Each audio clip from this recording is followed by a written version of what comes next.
Welcome to the Explainer. Right now, there's a quiet revolution sweeping across India. It's this fascinating but honestly pretty harsh clash between an absolute explosion in education and the gritty reality of finding a job.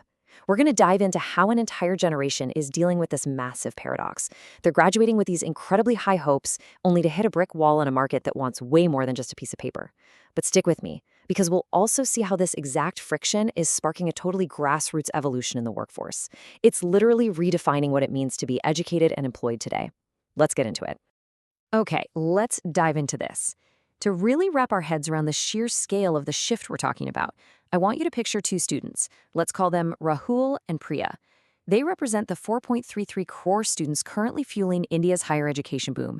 And hey, 4.33 crore, that's not just some dry statistic. It is an absolutely historic milestone. We're talking about the generational hopes, the financial sacrifices, and the deep ambitions of millions of families.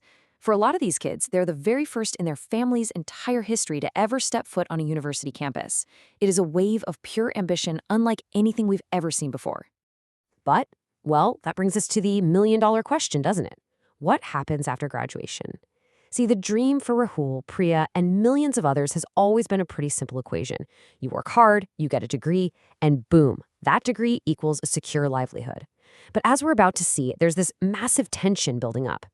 We are witnessing a huge, growing gap between the triumph of earning that shiny paper degree and the uncompromising reality of actually surviving and thriving in today's economy. The expectations? They're hitting a very, very hard wall. Part 1. The Golden Age of Enrollment. Now, before we get into the challenges, we absolutely have to acknowledge the triumphs here because they are monumental. We are literally living in a golden age of enrollment. Just consider how higher education access has completely transformed over the last decade. The gross enrollment ratio for higher education has leapt to 28.4%.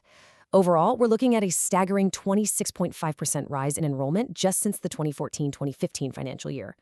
This sheer volume of citizens entering tertiary education isn't just a blip on a chart. It is a historic reshaping of the country's demographic potential. We're taking a massively populated nation and actively attempting to forge it into a highly educated powerhouse. And honestly, what's even more inspiring is who is driving this massive growth. Remember Priya from a minute ago? She isn't just going to school. She is part of a historic 32% surge in female participation in universities. That brings the total to an incredible 2.07 crore women in higher education. This growing equity is a total game changer for the nation. It means incredible new economic opportunities, drastically shifting household dynamics, and profound empowerment for previously underrepresented folks.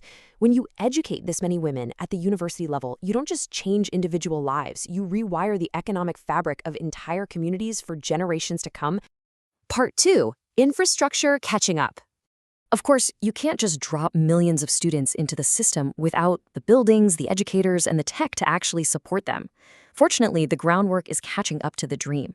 According to the data from the UDICE Plus report, basic essential facilities have surged. Electricity in schools has hit nearly 92%. That means reliable light and longer study hours for rural classrooms that used to have absolutely nothing. Internet access has more than doubled to about 54%, and computer access is up to 57%. This is critical. It's not just stringing up wires and installing screens. It's laying the digital and physical foundation required for modern, globally competitive learning. You absolutely need this backbone to support a newly enrolled generation. And we're seeing this systemic expansion all the way at the top, too.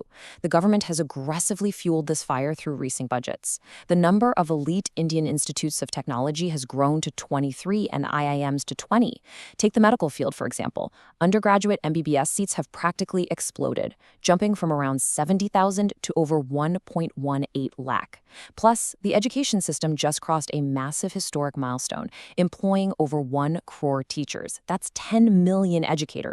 The whole system is scaling up at a breathtaking pace, pouring immense resources into meeting the aspirations of its youth. Part 3. The hidden skilling paradox. But here is where the music kind of shifts and the harsh reality sets in. Imagine Rahul standing on a crowded metropolitan street, holding his brand new university degree. He did everything he was supposed to do, yet he's facing a hidden paradox that the system just didn't prepare him for. Now, what's really interesting, and honestly a bit alarming, is the stark contrast here. On one side of the equation, academic degree holders are soaring to 4.33 crore. But on the flip side, barely 0.97% of students aged 14 to 18 actually receive any formal skilling. That means less than 1% of youth in that crucial developmental window are learning how to do a specific trade or technical job. Just let that massive number sink in for a second. The economic survey data reveals that nearly 92% of the youth remain formally untrained for market-ready skills. 92%. We've basically created a generation that is incredibly rich in degrees, but totally starving for the practical skills employers actually want right now. It's a massive systemic disconnect between the theory taught in the classroom and the on-the-ground execution needed in the real world.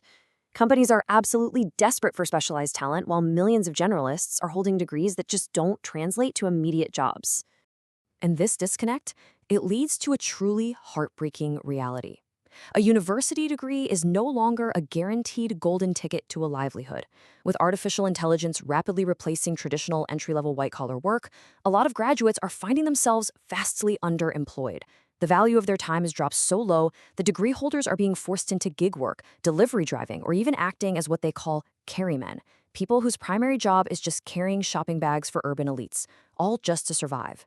The pure entitlement of holding a paper degree has violently collided with an unforgiving economy that only pays for applied skills, not just perfect attendance records. Part 4, the entrepreneurial pivot. But wait, this is absolutely not where the story ends. Indian youth are remarkably resilient. When they realize the traditional system can't just hand them a job, they refuse to sit around and be defeated by the paradox.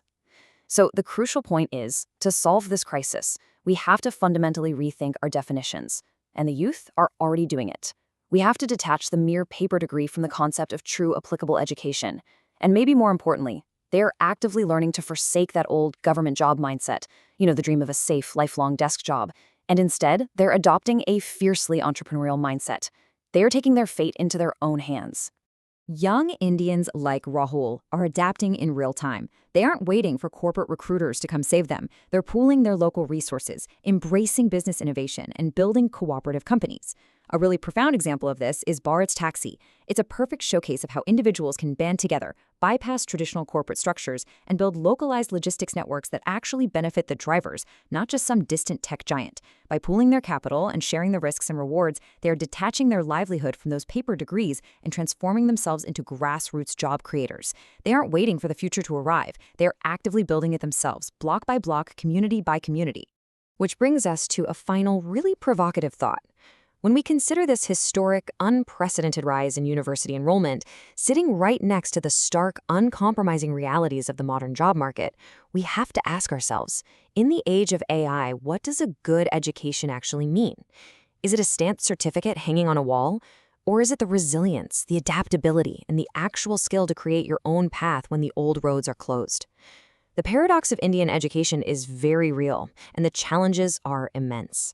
But from determined students to cooperative founders, the true evolution of this workforce has just begun. Thanks for joining me for this explainer, and keep questioning the world around you.